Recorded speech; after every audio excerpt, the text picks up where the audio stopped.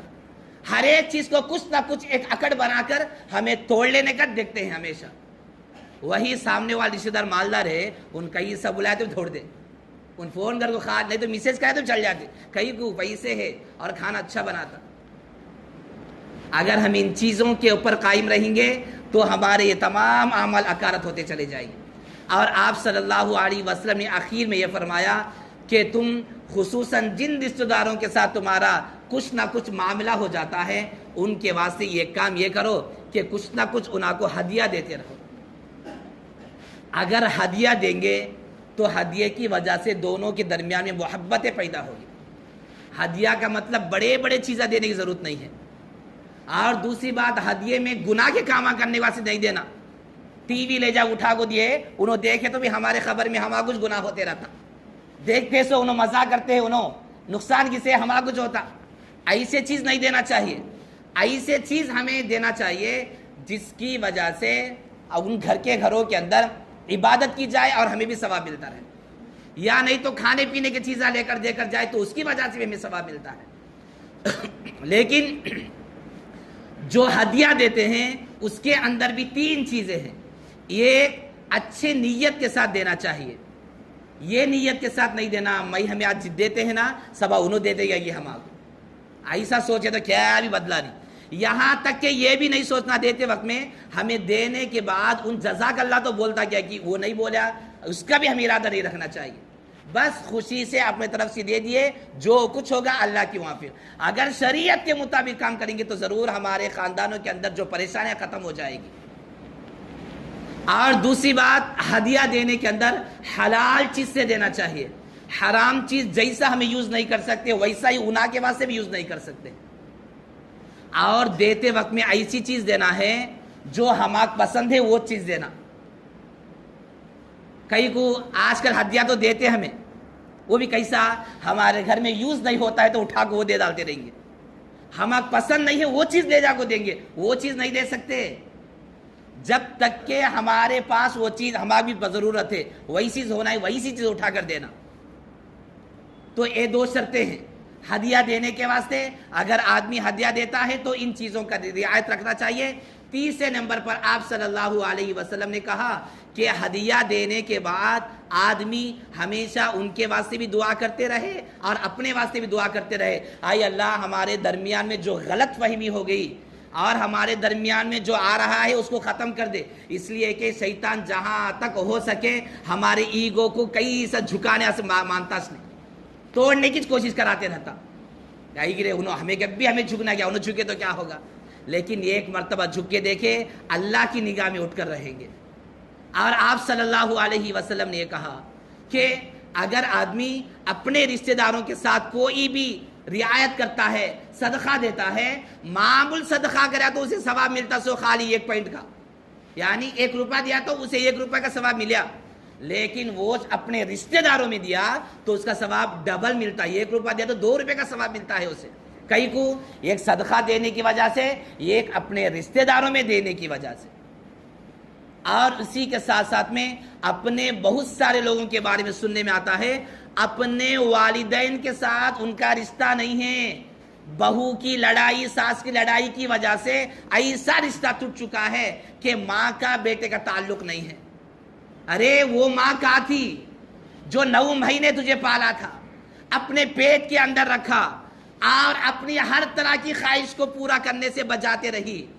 اور رات میں اس کو سونے کے واسطے نیند بھی نہیں آتی تھی. اتنا بڑا پیٹ ہونے کی وجہ سے ادھر ادھر اس کو نیند مکمل نہیں ہوتی، اور یہاں تک کہ بہت سارے چیز کھانے کی خواہش تھی لیکن بچہ پیٹ میں ہونے کچھ بھی نہیں کھاتی. وقت احتیاط کرنے کے بعد جب زچگی کا وقت ہوتا ہے، جس وقت میں موت اور زندگی کا مسئلہ رہتا ہے، اس وقت میں اپنے آپ کو قربان کرتے ہوئے اپنے بچے کو پیٹ سے باہر نکالتی ہے. وہی بیٹا نکاح کے بعد ایسے تعلقات کو ختم کر دیتا ہے کہ اسے کچھ بھی پتہ نہیں ہے.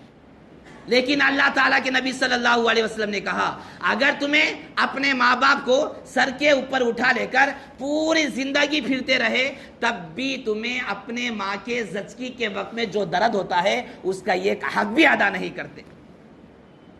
آج ہمیں کچھ نہ کچھ ذرہ دیے تو ماں کے بارے میں بولتے ہیں تیرے تجھے یہ دیے وہ دیے، حساب کرتا ہے. لیکن وہ ماں بچپن میں بغیر حساب کے سب کچھ اسے دے کر اتنا بڑا کی تھی. اور اپنے ماں باپ کو ناراض کر کے آدمی چاہے جتنے بھی عبادت کرتے رہے، اللہ تعالیٰ قرآن کے اندر بار بار جب اپنا حکم لاتا ہے، رسول کا حکم لاتا ہے، فوراً کہتا ہے وَبِالْوَالِدَيْنِ احسانا، اپنے اماں بابا کے ساتھ اچھا سلوک کرو، چاہے انہوں تمہیں کیسا بھی کرے. لیکن آج خالی چھوٹی موٹی باتوں کی وجہ سے تعلقات ختم ہیں. یہاں تک کہ قرآن مجید کے اندر یہ کہا گیا اگر تمہاری ماں تمہیں کفر کا حکم دیتی ہے، یعنی تمہیں مسلمان ہے نا اس سے ہٹ جاؤ بولتی ہے، تو اس وقت میں منع کر دیا گیا کہ ایسے وقت میں بات مت مانو، تب تک تو ماننا ہے. لیکن آج کون سی ماں ہے جو ہمیں اپنے کفر تک ملانے والی ہے؟ بلکہ صرف اپنے چھوٹے بچوں کی وجہ سے، چھوٹی چھوٹی لڑائیوں کی وجہ سے ہمارا ذہن بھی ایسا بن گیا ہے، ہمارا ذہن بالکل چھوٹا ہو چکا ہے.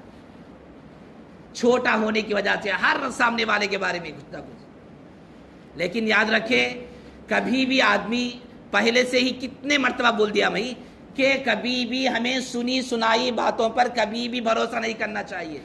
ان تمہارے بارے میں یہ بولا ان بولا کچھ بھی نہیں، اگر تمہیں اس کے بارے میں یہ حقیقت ہے تو مان لینا، ورنہ اس کا عذاب کیا ہے معلوم؟ جو آدمی سنی سنائی باتیں لگاتا ہے، ادھر کی باتیں لا کر اسے لگاتا ہے اور اسے بالکل نیگیٹو کرنے کی کوشش کرتا ہے، اللہ تعالیٰ قیامت کے دن اس کو ایک گڑھے کے اندر ڈال دے گا اور کہے گا تو اس کے بارے میں یہ کہا تھا نا، انہیں ایسا کریا، کریا بول کو پروف کیا ہے بتا. جب تک تو پروف نہیں لائے گا اس وقت تک تجھے اسی گڑھے کے اندر رکھ دیا جائے گا. اس لیے زبان ہے بول کے جیسے چاہے ویسا نہیں بولنا چاہیے. ہر آدمی اپنی کمی کوتاہی چھپانے کے واسطے کچھ نہ کچھ بولتے رہتا ہے. اس وقت ہمیں ان باتوں کو نہیں ماننا چاہیے. اگر مان لیے تو اچھی دوستی بھی ختم ہو جائے گی, اچھے تعلقات ختم ہو جائیں گے, اچھے عقائد ختم ہو جائیں گے, اور اچھی ہماری عبادتیں ختم ہو جائے گی. اس لیے جہاں تک ہو سکے اپنے رشتہ داروں کے ساتھ اچھا معاملہ کرنا اور ان کے ساتھ حسن سلوک کرنا, چاہے وہ ہمارے شادیوں میں آئے یا نہ آئے, لیکن ہمیں جب وہ بلائے تو جانا اور ان کی خوشیوں میں شامل ہونا, یہ ہمارا طریقہ ہونا چاہیے. اگر ہمیں انہوں کرے تو ہمیں کرے بولے تو گویا کہ یہ بدلہ ہے. ان اچھا کریا تو میرے ساتھ میں بھی اچھا کرتا ہوں جی, یہ بدلہ اللہ تعالیٰ نہیں بولتا ہے. صلہ رحمی کا مطلب ہے ان کیا تو بھی کرو, تو اچھا کر کو دکھا. ان کیا تو بھی کرتا ہے لیکن تیرے اخلاق کیا ہے. ان گالیاں دیتا ہے لیکن تیرے اخلاق کیا ہے, تیرے اخلاق کیا ہے کہ وہ دکھائے یہاں پر. اگر ان جو کریا تو بھی وہی کریا تو اس وقت میں دونوں میں کچھ بھی فرق نہیں رہے گا. اس لیے جہاں تک ہو سکے اس کے معاملے میں آدمی کوشش کرنی چاہیے. اور احادیث کے اندر رشتہ داروں کے ساتھ تعلق قائم رکھنے کا اور رشتہ داروں کے ساتھ مضبوط احکام لازم ہوئے ہیں. لہذا اللہ تعالیٰ سے یہی دعا کرتے رہنا چاہیے جہاں تک ہو سکے تمام رشتہ داروں کو مل جل کر رہنے کی توفیق عطا فرمائے, اور خصوصاً ہر رشتہ دار کو ایک دوسرے کے حق کو پہچان کر اور ایک دوسرے کے حقوق کو جان کر اس کو ادا کرتے رہنے کی توفیق عطا فرمائے. آمین.